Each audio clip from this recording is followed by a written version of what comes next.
क्या उत्तराखंड को बनाना एक सक्सेस था या उत्तराखंड का बनाना एक डिजास्टर था, एक मिस्टेक था।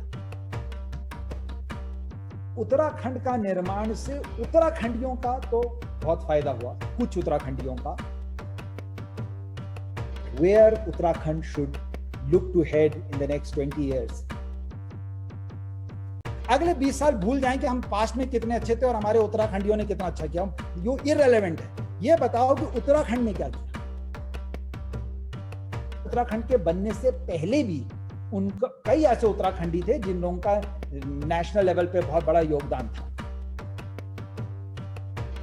उत्तराखंड का क्या होगा अगर हम देश से तेज नहीं भागे, तो हम देश की स्टेट से पीछे भागेंगे एवरेज से। Even today Uttarakhand lakhs a vision.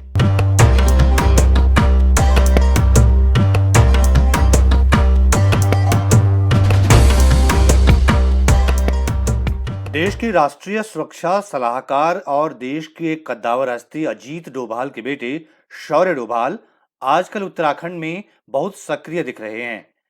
वो गढ़वाल और कुमाऊं दोनों जगहों के दौरे कर रहे हैं, बीजेपी के नेताओं से मिल रहे हैं, पार्टी संगठन की मीटिंग्स में जा रहे हैं, सार्वजनिक कार्यक्रमों में दिख रहे हैं और अलग अलग मंचों पर उत्तराखंड को लेकर अपने आइडियाज भी शेयर कर रहे हैं। हम में ऐसी कौन सी ऐसी प्रतिभा नहीं है, हम में ऐसी कौन सी स्किल नहीं है, हम मेहनत नहीं कर सकते, हम इंटेलिजेंट नहीं है, हम एजुकेटेड नहीं है। हर बेंचमार्क में हम देश के एवरेज से अच्छा है, लेकिन जब हम अपने परफॉर्मेंस पे आते हैं तो हमारा परफॉर्मेंस एवरेज टू लो सब स्टैंडर्ड है।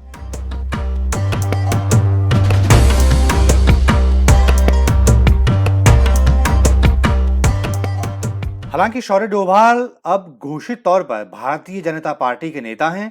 उन्हें कुछ दिन पहले ही उत्तराखंड की बीजेपी कार्यकारिणी में विशेष आमंत्रित सदस्य के तौर पर शामिल किया गया है, लेकिन राजनीतिक मोर्चे पर उनकी सक्रियता एक कौतूहल जगा रही है।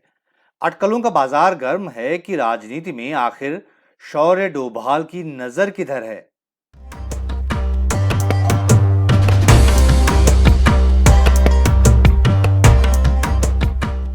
रॉन्ग नैरेटिव में जाकर रॉन्ग चीजों पे प्राइड लेने लगते हैं जो प्रॉक्सी हैं हमारी अपनी सक्सेस के। तो फिर हम कहते हैं कि हम किसी एक इंडिविजुअल को, किसी एक उसको कहकर कि साहब वो उत्तराखंड का प्राइड है, वो उत्तराखंड। रॉन्ग सिंबल्स पे। मैं नहीं कह रहा कि सिंबल्स हमारे नहीं है, हमें राइट सिंबल्स पर अपने को प्राइड लेना चाहिए। शौर्य डोभाल दिसंबर 2017 में भारतीय जनता पार्टी में शामिल हुए थे। तब माना जा रहा था कि शायद 2019 में वो गढ़वाल संसदीय सीट से लोकसभा का चुनाव लड़ेंगे। वो मूल रूप से पौड़ी गढ़वाल जिले के घीड़ी गांव के रहने वाले हैं। बीजेपी में शामिल होने के बाद गढ़वाल इलाके में जगह जगह उनके इस तरह के होर्डिंग्स लगे थे। वो बेमिसाल गढ़वाल का नारा बुलंद किए हुए थे। उस दौरान उनकी बढ़ती गतिविधियों ने इन चर्चाओं को भी बल दिया था कि शायद वे लोकसभा का चुनाव लड़ेंगे। उनके पिता अजीत डोभाल की जैसी धाक है, उसे देखते हुए कोई भी ये मानने को तैयार नहीं था कि शौर्य को टिकट नहीं मिलेगा। लेकिन न जाने क्या हुआ कि तब शौर्य ने कदम पीछे खींच लिए। उनकी गतिविधियां भी अचानक कम होने लगी थीं और बीजेपी ने तीरथ सिंह रावत को अपना कैंडिडेट बनाया, जो चुनाव जीत भी गए। लेकिन अब फिर से शौर्य डोभाल उत्तराखंड में बहुत एक्टिव दिख रहे हैं। उत्तराखंड का निर्माण से उत्तराखंडियों का तो बहुत फायदा हुआ, कुछ उत्तराखंडियों का। वो जैसे हम कहते हैं कि नेशनल लेवल पे हम उत्तराखंडीज कंपैरेटिव हुए, लेकिन वो उत्तराखंडीज तो वैसे ही नेशनली और इंटरनेशनली कंपैरेटिव होते। उनको सिर्फ उत्तराखंड की पोस्ट फैक्टो आइडेंटिटी मिली। और जब मैं देखता हूं उत्तराखंड के अंदर लोग उस बात से बहुत गौरव लेते हैं कि उत्तराखंड के लोगों ने अच्छा किया, which is very good. But उसमें अगर हम रियली इवैल्यूएट करें तो उनमें से किसी का उत्तराखंड का कोई योगदान नहीं था, अदर देन द फैक्ट कि वो उत्तराखंड के मूल निवासी थे।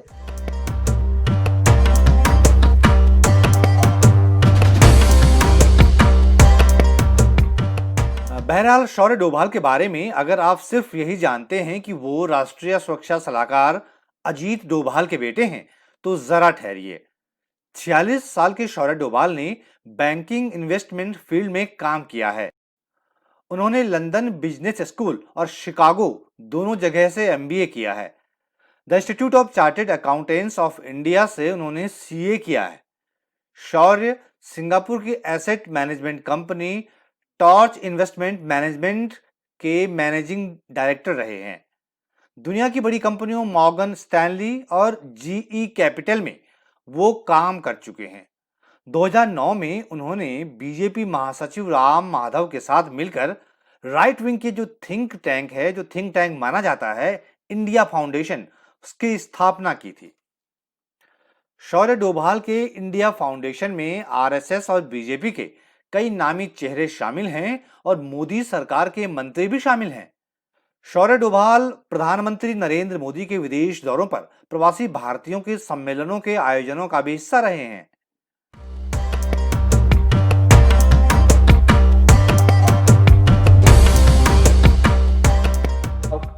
For those of you who don't know, just by way of background, मैं खुद भी इकोनॉमिक्स का एक प्रैक्टिशनर हूँ। जैसे नेहा ने कहा, कई साल देश विदेश में मैंने काम किया है इस क्षेत्र में, और पिछले 10 साल से मैं पॉलिसी फॉर्मुलेशन में और पॉलिसी उसमें काम कर रहा था देश में।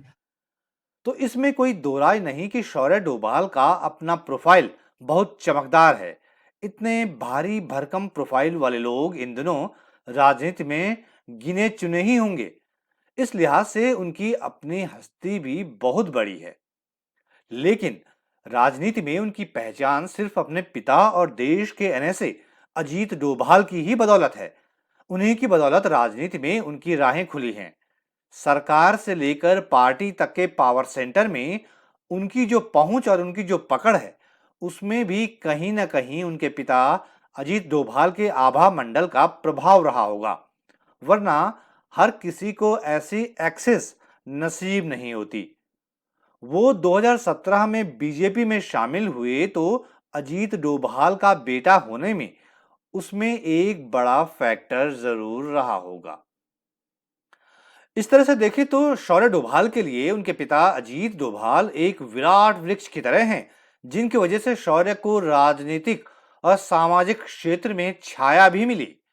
लेकिन अब इस नई भूमिका में पिता की छाया से निकलना शौर्य के लिए एक बड़ा चैलेंज है।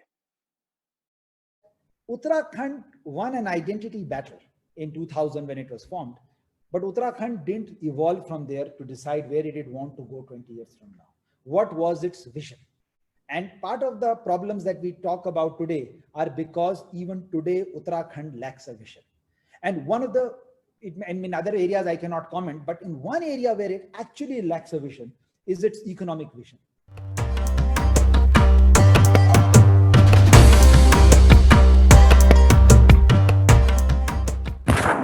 उत्तराखंड को लेकर शौर्य डोभाल का अपना विजन है, जिसे वो विभिन्न मंचों पर प्रकट भी कर रहे हैं। ऐसे में शौर्य की सक्रियता की इन तस्वीरों को देखकर आप भी जानना चाह रहे होंगे कि आखिर राजनीति में शौर्य डोभाल की नजर किधर है। क्या वो 2022 में होने वाले उत्तराखंड विधानसभा चुनाव के लिए कोई तैयारी कर रहे हैं, या सीधे 2024 के लोकसभा चुनाव का इंतजार करेंगे, या फिर बैकडोर से राज्यसभा में उनके लिए कोई संभावनाएं बनती हुई दिख रही हैं। मुझे लगता है दोस्तों कि शौर्य डोभाल चूंकि 3 साल पहले राजनीति में दाखिल हो ही चुके हैं, अब उन्हें देर सबेर चुनावी राजनीति में उतरना ही है। वो विधायकी का चुनाव लड़ें या सांसद का, वो भविष्य में चुनावी मैदान में उतरते हुए दिखेंगे। इसलिए अगर क्रिकेट की भाषा में कहूं तो शौर्य डोभाल अभी राजनीति के फील्ड में नेट प्रैक्टिस कर रहे हैं, राजनीति के मिजाज को समझ रहे हैं, पार्टी कैसे काम करती है, मुद्दे कैसे तय होते हैं, इसको प्रैक्टिकली जान और समझ रहे हैं। यही चीजें भविष्य में उनके काम आएंगी। आज से करीब 18-20 महीने पहले मुझे मौका दिया गया, कहा गया कि आप उत्तराखंड जाइए और उत्तराखंड को थोड़ा पढ़िए, समझिए, जो आपका काम करने का, जो मेरा बेसिकली नेशनल लेवल पे काम था। वैसे तो मैं मूलतः उत्तराखंड से हूँ, लेकिन कई साल पहले लाइक मोस्ट उत्तराखंड परिवार, मेरा परिवार भी यहाँ से मूव कर गया था, और मैंने फिजिकली कभी उत्तराखंड में मैं रहा नहीं था। ये 2 साल का अनुभव मेरे लिए एक बहुत इंटरेस्टिंग अनुभव था, और जिससे मेरी अपनी थिंकिंग धीरे धीरे क्लियर होती जा रही थी कि उत्तराखंड के लिए क्या, उत्तराखंड की क्या इश्यूज हैं, उत्तराखंड की क्या अपॉर्चुनिटीज हैं।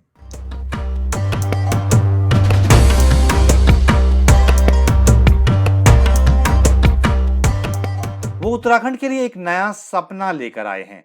इससे अंदाजा लगा सकते हैं कि देर सबेर उत्तराखंड को लीड करने की चाह उनके मन में तो है। हालांकि राजनीति की डगर बड़ी पथरीली होती है, हर किसी के लिए इतनी आसान भी नहीं होती। शौर्य डोभाल अपने स्वनाम धन्य पिता की बदौलत राजनीति के राजमार्ग पर पहुंच तो गए हैं, लेकिन इस हाईवे पर उन्हें चलना खुद अपने पैरों पर ही है। उन्हें आगे अपने दम पर ही बढ़ना है। अमंग द यूथ एक ऐसे थिंकर्स का निर्माण करने जा रहे हैं जो स्टेट के बारे में और जो उत्तराखंड के भविष्य के बारे में सोचते हैं।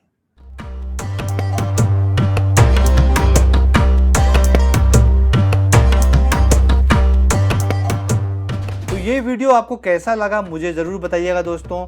आपके फीडबैक का मुझे इंतजार रहेगा। आपको अगर ये वीडियो पसंद आए तो इसे लाइक कर सकते हैं, शेयर करके ज्यादा से ज्यादा लोगों तक पहुंचा सकते हैं। और आखिर में एक गुजारिश कि आप मेरे YouTube चैनल को सब्सक्राइब जरूर कीजिएगा। सब्सक्राइब बटन के बगल में जो घंटी यानी बेल आइकन बना है उसको भी दबाएंगे तो जैसे ही मेरा कोई नया वीडियो अपलोड होगा आपको तुरंत उसकी जानकारी मिल जाएगी। तो दोस्तों ये वीडियो देखने के लिए आपका बहुत बहुत शुक्रिया।